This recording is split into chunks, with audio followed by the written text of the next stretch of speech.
Hi, I'm Carmel Say, Instructional Designer and Scrum Master. In the trailer at the top of my homepage, you may already have a glimpse of some of the things I did as a learning and development professional. This video will go into a little bit more detail, sharing my teaching philosophy and sampling some of the projects I did as a systems integrator and corporate trainer for major brands in both Canada and the United States in the last 20 plus years.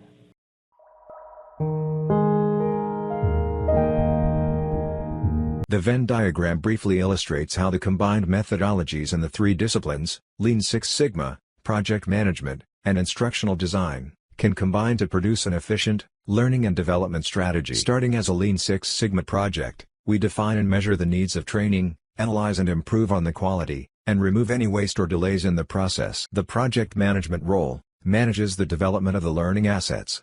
To plan and schedule, we can use Agile Scrum methodology or traditional Gantt charts, or alternatively, a combination hybrid approach.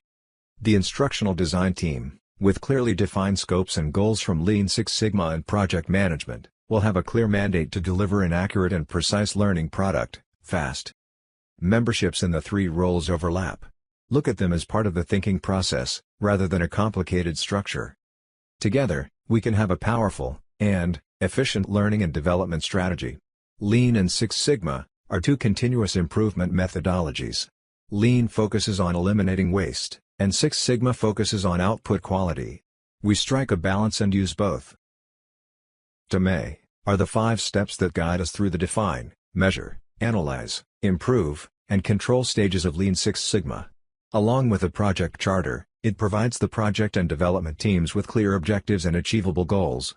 The mandates defined by Lean Six Sigma are passed on to the project stakeholders, including subject matter experts or SMEs, instructional designers, content developers, suppliers, and end users. Depending on the organization, the project schedule may take the form of an Agile Scrum process, or a more traditional waterfall-style Gantt chart, or even a combination hybrid mode. The tasks are carried over from the Lean Six Sigma process, and will also be passed on to the instructional design stage. At each stage, values are added, to bring the L&D project closer to reality. SIDEPOC is a tool that can be used by project and development teams to manage the suppliers, input, process, output, and customers of improvement projects.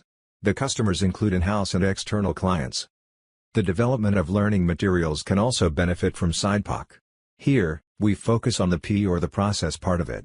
During the process, we prioritize items of the storyboard, and in Scrum, they are called product backlogs. At this stage, a lot of the planning are done and we can drill down onto finite details. Progress are monitored by the daily Scrum or the Gantt chart. A burn-down chart can be used to clear finished tasks.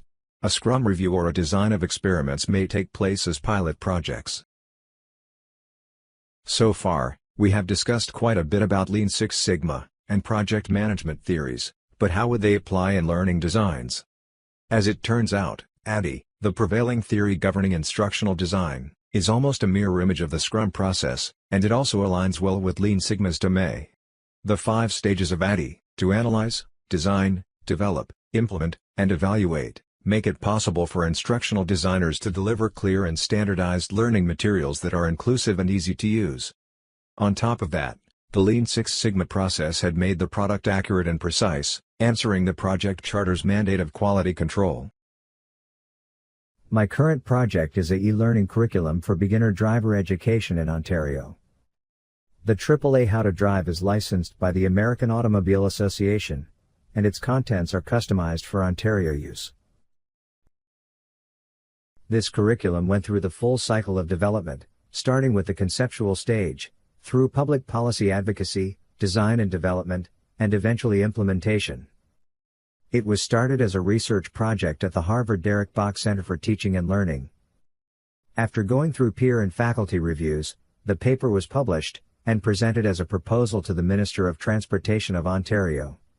It was instrumental in opening up driver education to e-learning in the province. As Ontario was agreeing to consider open up driver education to e-learning, the Canadian Automobile Association decided to get out of the driver education business. This left the 17 Ontario schools in the CAA-approved driving school network without an umbrella sponsor organization, and a curriculum. Borrowing from my experience in change management in the media industry, I took the lead to negotiate with AAA, the original publisher of the How to Drive classroom program, to have the Ontario schools joining the American network. I also secured the rights to use of licensed and copyrighted resources from AAA, for the Ontario curriculum. This started my relationship with AAA. There's no one single solution to produce the many learning and development gadgets. Integration makes it possible to get the best out of the diverse applications, and glue them together for optimized results. As a certified systems integrator, I use this method to help many newspapers and magazines transform from print to digital publishing. These mastheads represent some of the training and development programs I've delivered at Canadian and American newspapers in their digital transformation. The AAA How to Drive for Ontario e-learning program is a beginner driver education curriculum approved by the Ontario Ministry of Transportation. The curriculum's content and the learning management system, LMS in short, adhere to standards and requirements set out by the Ministry of Transportation. Among the requirements is the multi-factor authentication login process. The learning management system is hosted by Talent LMS, which itself is racked on the Amazon cloud. This combination gives us the scalable bandwidth to deal with network traffic spikes, and better protects us from possible cyber attacks. The password and multi-factor authentication services are handled by Okta, a publicly traded identity and access management company. It provides cloud software that helps companies like us manage and secure user authentication into our system. Multi-factor authentication, one-time login tokens, auto log-offs and account lockouts are just some of the cybersecurity measures I implement to mitigate risks, and to protect the LMS and the learning community. Learners and instructors alike need to be vigilant against bad actors. Identity stolen is identity lost, forever. Thanks for watching.